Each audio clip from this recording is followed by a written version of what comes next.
Cuties, welcome to my channel হলিশিনান পিক্স। It's me শিন। আশা করছি তোমরা সবাই ভালো আছো। আলহামদুলিল্লাহ আমিও ভালো আছি। তো গল্পটা শুরু করার আগে আমি তোমাদের একটা কথা বলতে চাই।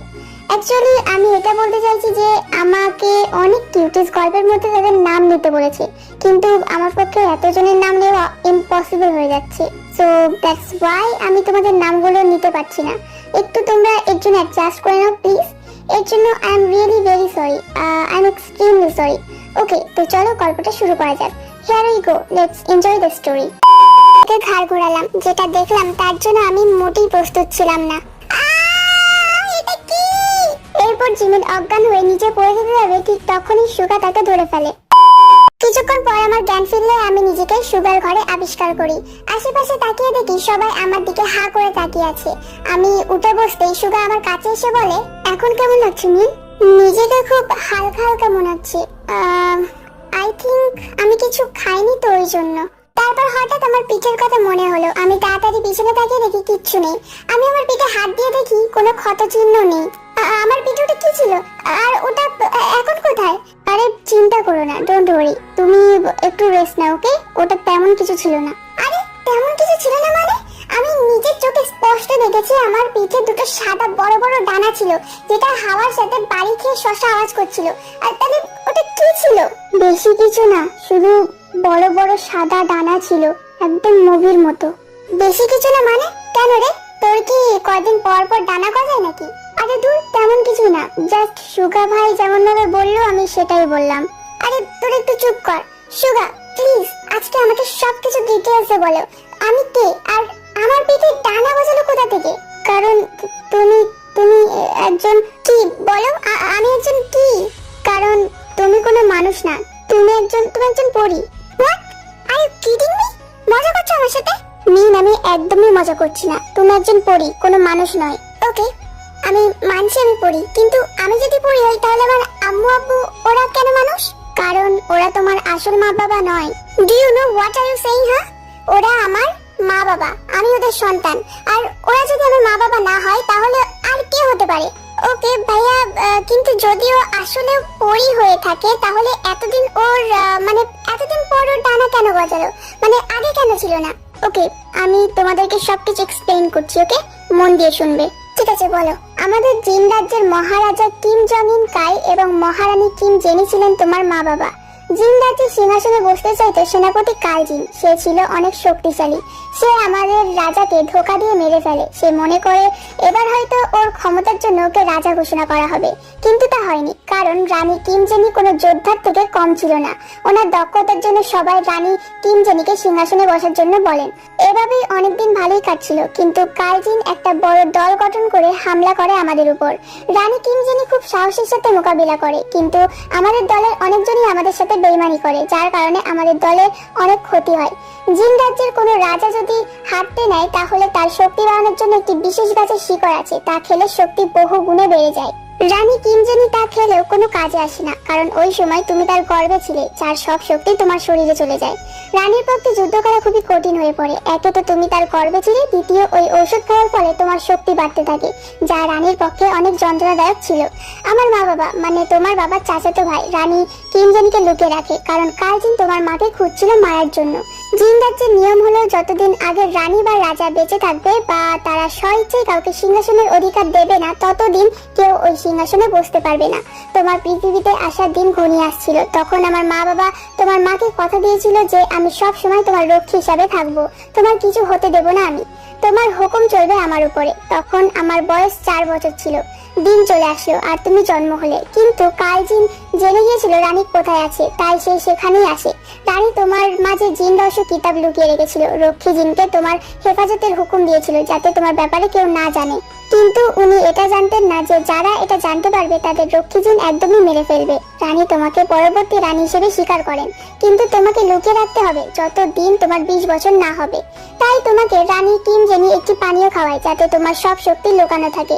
তোমাকে অন্য কোথাও রাখার আগে জিনটা সব চলে আসে। আমি তোমাকে নিয়ে পালিয়ে যাই। আমি জিন রাজ্য থেকে তোমাকে নিয়ে পালিয়ে এসে একটি এতিমখানার সামনে আসি। সেখানে তোমার মতো অনেকগুলো বাচ্চা ছিল, তাদের মধ্যে তোমাকে লুকিয়ে রাখি। ফিরে গিয়ে দেখি রানী কিম জেনি আর আমার বাবা বেঁচে নেই, কিন্তু কালজিন তাও রাজা হতে পারেনি, কারণ রানী তোমাকে পরবর্তী রানী হিসেবে ঘোষণা করেছিল। আমি আর আমার মা এতিমখানায় আবার যাই, কিন্তু তোমাকে খুঁজে পাইনি। খোঁজ নিয়ে দেখি বর্তমানে যে তোমার মা বাবা তাদের কোনো সন্তান হয় না, তাই তোমাকে দত্তক নিয়েছেন। আমার মা বলল 20 বছর হওয়া পর্যন্ত এটাই তোমার সেফ থাকার জায়গা। তোমার প্রতি আমার সব সময় নজর রাখতাম। মূলত এটাই হচ্ছে ঘটনা। সবাই হা করে তাকিয়ে আছে সুগার দিকে। আমি তো মনে হলো আকাশ থেকে পড়লাম। এত কিছু হয়ে গেল আমার সাথে, আমি জানি না।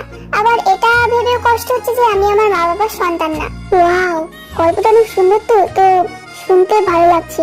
আর কিছু মানে আর কি ঘটেছিল পরে একটু বলবে সুগা ভাই? কেউ একটু ওকে চুপ করাবে প্লিজ, না হলে ওকে আমি এক্ষুনি মেরে এখানে ঘিরে দেবো। ভাই তুই একটু চুপ থাক তো। ভাইয়া এটা কি সত্যি কাহিনী? সত্যি। এখন কি হবে? আর আমি বা কি করবো এখন? কাল আমার সাথে তোমাকে জিন্দাজি যেতে হবে। কেন? কারণ তুমি আমাদের ফিউচার কুইন। সবাই তোমার জন্য অপেক্ষা করছে সেখানে। আর সিংহাসনও যে করেই হোক আমাদেরকে কাল জিনতে হারাতে হবে। তুমিও তো অনেক শক্তিশালী, তাহলে আমি কেন? কিন্তু কাল জিনতে শুধু তোমার তলোয়ার দিয়ে মারা যাবে, আর ওই তলোয়ার অন্য কারো হাতে কাজ করে না। ঠিক আছে, আমি আমার মা বাবার হত্যা করার জন্য না, ওর থেকে আমি প্রতিশোধ তো নেবই, কিন্তু একে হারানো এত সহজ না।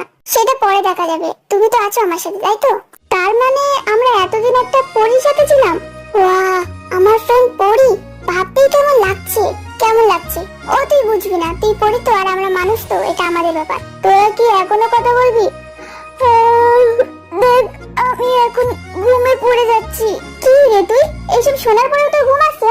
দেখ ভাই, ঘুম ইজ ঘুম, এটা আসবি। এটা হলো আমার সবচেয়ে প্রিয় কাজ, তুই জানিস তো। এটা বাদ দেওয়া যাবে না আমার থেকে। যা দূরে গিয়ে মর, তুই বেরো এখান থেকে। যা বাড়ি গিয়ে ঘুমা। এত রাতে বাড়ি যাবো? মাথা খারাপ? এখন আমাদের বাড়ি যাওয়া উচিত হবে না।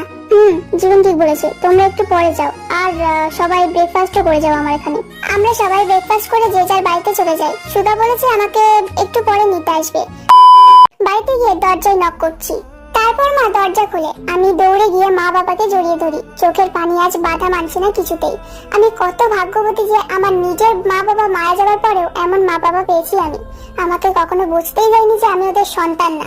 এত ভালোবাসা দিয়েছে আমাকে যে তাদের ঋণ আমি কোনোদিন শোধ করতে পারবো কিনা এটাই সন্দেহ। কি রে, কি হয়েছে? কান্না করছিস কেন তুই? কি হয়েছে জীবন মা? কেউ কি কিছু বলেছে তোকে? কার এত বড় সাহস যে আমার মেয়েকে কাঁদায়? হ্যাঁ, কাল যে তুই শিয়াওদের বাড়ি গেছিলিস, ওখানে কিছু বলেছে নাকি কেউ তোকে?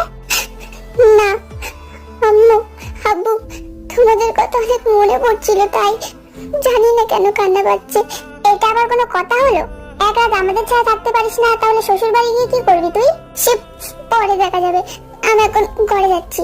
ঠিক আছে, ঘরে গিয়ে তুমি ফ্রেশ হয়ে নাও। তারপর আমি রুমে চলে আসি। আগে গিয়ে শাওয়ার নিই। এখন একটু ভালো লাগছে আমার।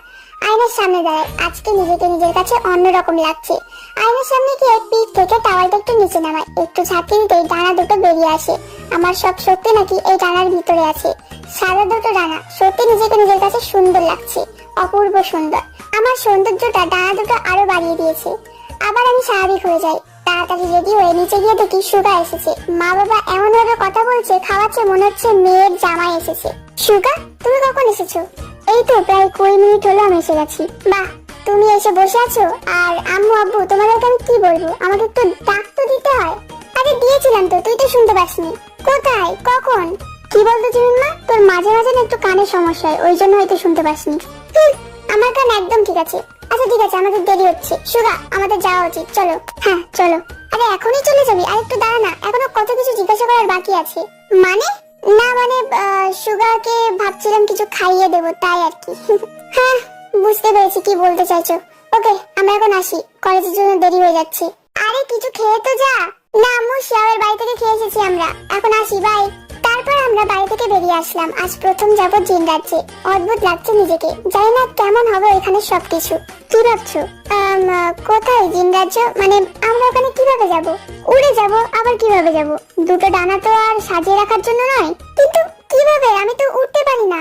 চেষ্টা করলেই সব হবে, কিন্তু এখান থেকে যাওয়া যাবে না। আশেপাশে অনেক মানুষ আছে। জঙ্গলের ভিতরে চলো, ওখান থেকে যেতে হবে আমাদের। হ্যাঁ ঠিক আছে, চলো তাহলে। তারপর আমরা জঙ্গলের ভিতরে গেলাম। সেখানে একটা উঁচু ঢিলার উপরে উঠলাম। এখান থেকে উঠতে হবে। কেমন একটা লাগছে যেন আমার। কি হয়েছে? ভয় লাগছে? আমি একদমই ভয় পাই না। ওকে, সত্যি বলতে একটু তো ভয় লাগছে, কিন্তু ওর সামনে বলা যাবে না। Jimin, just be brave. ঠিক আছে, তাহলে প্রস্তুত হও। কিন্তু তুমি এইভাবে যাবে? আর না তো কিভাবে?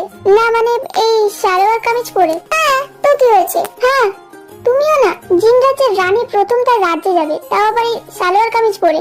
একটু অদ্ভুত না? তো এখন কি করবো আমি? দাঁড়াও। সুগা আমার হাত ধরে একটা ঘোরানি দেয় আর সাথে সাথে আমার ড্রেস চেঞ্জ হয়ে যায়। একটা সাদা গাউন, ম্যাচিং ইয়াররিং। গাউনটা খুবই সুন্দর। সুগা আমার দিকে তাকিয়ে আছে। একটু লজ্জা লাগলো আমার। সুগা, এবার চলো। কিছু একটা কমতি আছে। ওয়েট। সুগা এটা বলে আমার কাছে আসে। আমার নিঃশ্বাস যেন বন্ধ হয়ে আসছে, হার্টবিট বেড়ে যাচ্ছে। ওর চোখে হারিয়ে যাচ্ছে আমি। সুগার এক হাত দিয়ে আমার চুলগুলো খুলে দেয়। আমার লম্বা ঘন চুল নিমেষেই বাতাসে এলোমেলো হয়ে যায়। সুগার চুলগুলো পরম যত্নে ঠিক করে দেয়। হ্যাঁ, এবার ঠিক আছে। এবার তোমার ডানাটা মেলাও, যেতে হবে আমাদের। আমি একটু নিজেকে ঝাঁকি দিতেই আমার পিঠ থেকে দুটো ডানা বেরিয়ে আসে। সুগা, কেউ এতটা সুন্দর কিভাবে হতে পারে? সত্যি অপূর্ব সুন্দর লাগছে। ওকে জড়িয়ে ধরতে ইচ্ছে করছে, কি করবো? না না না না না, নিজেকে সংযত রাখ সুগা। তারপর সুগা তার হাত বাড়িয়ে দেয় জিমিনের দিকে। জিমিন তার হাতটা ধরে আস্তে করে ডানা চাকাতে থাকে দুজন। একটু পর সুগা আর জিমিন হাত ধরে উঠতে শুরু করে। Wow, amazing! আকাশে উঠতে কি যে ভালো লাগছে, আমি বলে বোঝাতে পারবো না। তাই এবার বলতে গেলে আমি নিজেই উঠতে পারবো, কিন্তু সুগার হাত ধরে উঠতে বেশ ভালো লাগছে। ওর হাতটা যেন আমি ছাড়তে চাইছি না। জিন রাজ্যে যাওয়ার পথে নিচের দিকে ফিরে আমি এমন এমন জায়গা দেখলাম যেটা আমি জীবনে কখনো দেখিনি। তার কিছুক্ষণ পরেই আমরা জিন রাজ্যে পৌঁছে যাই। ওইখানে যাওয়ার পর আমি নিজের চোখকে বিশ্বাস করতে পারছি না। এত সুন্দর একটা জায়গা হতে পারে আমার ধারণাই ছিল না। তারপর আমি আর সুগা গিয়ে রাজমহলের সামনে নামি। সেখানে অনেক মানুষ, না মানে অনেক জিন পরি দুই পাশে সিরিয়াল নাম্বার ধরে দাঁড়িয়ে আছে। আমরা তাদের মাঝে দিয়ে যেতে শুরু করলে তারা আমাদের উপর ফুল ছিটে স্বাগত জানাতে শুরু করে। তারপর একটি বয়স্ক মহিলা দৌড়ে এসে আমাকে জড়িয়ে ধরে কান্না শুরু করে দেয়। কিছুক্ষণের জন্য আমার মনে হচ্ছে আমার মেয়েটা যেন আমার কাছে ফিরে এসেছে। এতদিন কোথায় ছিলিস মা? আমি কিছু বলতে যাব, ঠিক তখনই আর একটা বয়স্ক মহিলা এসে সুগাকে জড়িয়ে ধরে। জিমিন, ইনি হলেন তোমার নানিমা লিজা বানু, আর ইনি আমার মা আয়ু। আসসালামু আলাইকুম নানিমা। এখন চিন্তা করবেন না, আমি তো এসে গেছি। এখন চোখের পানিটা মুছুন তো। ওয়ালাইকুম আসসালাম দিদি ভাই। হ্যাঁ, আমাদের আর কোনো চিন্তা নেই। তুই তো এসে গেছিস না? হ্যাঁ, আর চিন্তা নেই, আমি তো এসে গেছি। আসসালামু আলাইকুম খালামণি। ওয়ালাইকুম আসসালাম। তাহলে তুমি আমাদের জেনির মেয়ে? হ্যাঁ। মাশাআল্লাহ, দেখতে একদম তোমার মায়ের মতোই হয়েছে। তারপর আমাকে ভিতরে নিয়ে যাওয়া হলো। সবাই আমার অনেক খেয়াল রাখছে, অনেক আনন্দ করছে। সবাই মিলে আমার সিংহাসনে বসার দিন ঠিক করলো। সবার মনে খুশি থাকলেও মুখে কিন্তু চিন্তার ভাব। সুগাকে দেখেও যেন কেমন চিন্তিত লাগছে। কিন্তু ঠিক তখনই একজন লোক সবার ভিতরে চলে আসে। সুগা তাড়াতাড়ি আমার পাশে এসে দাঁড়ায়।